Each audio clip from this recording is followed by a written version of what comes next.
Chapter 19 My master in Calcutta appears in Serampore. I am often beset by atheistic doubts. Yet a torturing surmise sometimes haunts me. May not untapped soul possibilities exist? Is man not missing his real destiny if he fails to explore them? These remarks of Daijan Babu, my roommate at the Panthi boarding house, were called forth by my invitation that he meet my guru. Sri Yukteswarji will initiate you into Kriya Yoga, I replied.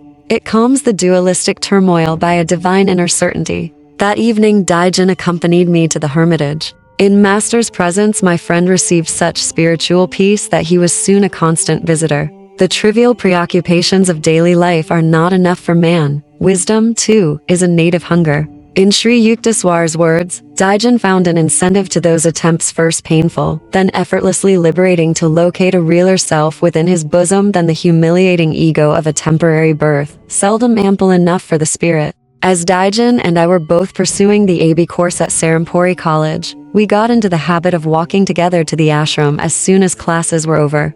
We would often see Sri Yukteswar standing on his second-floor balcony, welcoming our approach with a smile. One afternoon, Kanai, a young hermitage resident, met Daijan and me at the door with disappointing news. Master is not here. He was summoned to Calcutta by an urgent note. The following day I received a postcard from my guru. I shall leave Calcutta Wednesday morning, he had written. You and Daijan meet the 9 o'clock train at Serampore station. About 8:30 on Wednesday morning, a telepathic message from Sri Yukteswar flashed insistently to my mind. I am delayed. Don't meet the 9 o'clock train. One conveyed the latest instructions to Daijan, who was already dressed for departure. You and your intuition. My friend's voice was edged in scorn. I prefer to trust Master's written word. I shrugged my shoulders and seated myself with quiet finality. Muttering angrily, Daijan made for the door and closed it noisily behind him. As the room was rather dark, I moved nearer to the window overlooking the street. The scant sunlight suddenly increased to an intense brilliancy, in which the iron-barred window completely vanished. Against this dazzling background appeared the clearly materialized figure of Sri Yukteswar. Bewildered to the point of shock, I rose from my chair and knelt before him. With my customary gesture of respectful greeting at my guru's feet, I touched his shoes. These were a pair familiar to me, of orange-dyed canvas, sawed with rope.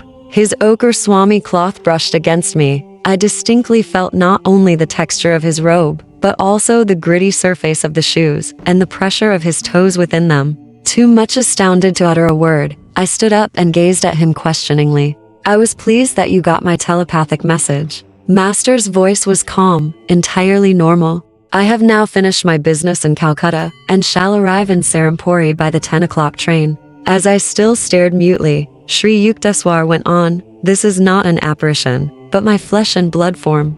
I have been divinely commanded to give you this experience, rare to achieve on earth. Meet me at the station. You and Daijan will see me coming toward you, dressed as I am now. I shall be preceded by a fellow passenger, a little boy carrying a silver jug. My guru placed both hands on my head, with a murmured blessing. As he concluded with the words, Taba Asi, 19-1, I heard a peculiar rumbling sound. 19-2. His body began to melt gradually within the piercing light. First his feet and legs vanished, then his torso and head, like a scroll being rolled up.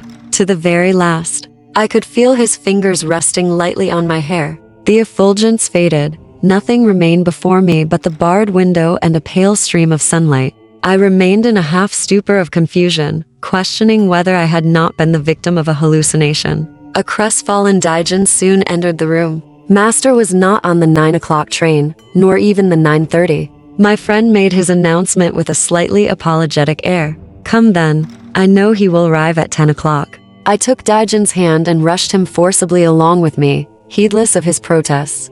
In about 10 minutes we entered the station, where the train was already puffing to a halt. The whole train is filled with the light of Master's aura. He is there, I exclaimed joyfully. You dream so?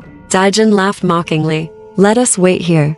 I told my friend details of the way in which our guru would approach us. As I finished my description, Sri Yukteswar came into view, wearing the same clothes I had seen a short time earlier. He walked slowly in the wake of a small lad bearing a silver jug. For a moment a wave of cold fear passed through me, at the unprecedented strangeness of my experience. I felt the materialistic 20th century world slipping from me. Was I back in the ancient days when Jesus appeared before Peter on the sea? As Sri Yukteswar, a modern yogi Christ, reached the spot where Daijan and I were speechlessly rooted, Master smiled at my friend and remarked, "I sent you a message too, but you were unable to grasp it." Daijan was silent, but glared at me suspiciously. After we had escorted our guru to his hermitage, my friend and I proceeded towards Serampore College. Daijan halted in the street, indignation streaming from his every pore. "Saul, Master sent me a message, yet you concealed it. I demand an explanation.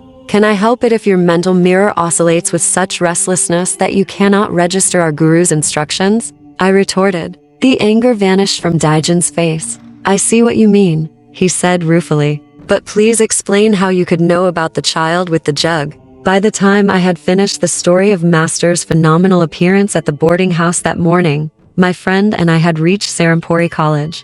"The account I have just heard of our guru's powers," Daijan said, "makes me feel that any university in the world is only a kindergarten." Chapter 19 Footnotes 19:1 The Bengali Goodbye. Literally, it is a hopeful paradox. Then I come 19:2 The characteristic sound of dematerialization of bodily atom.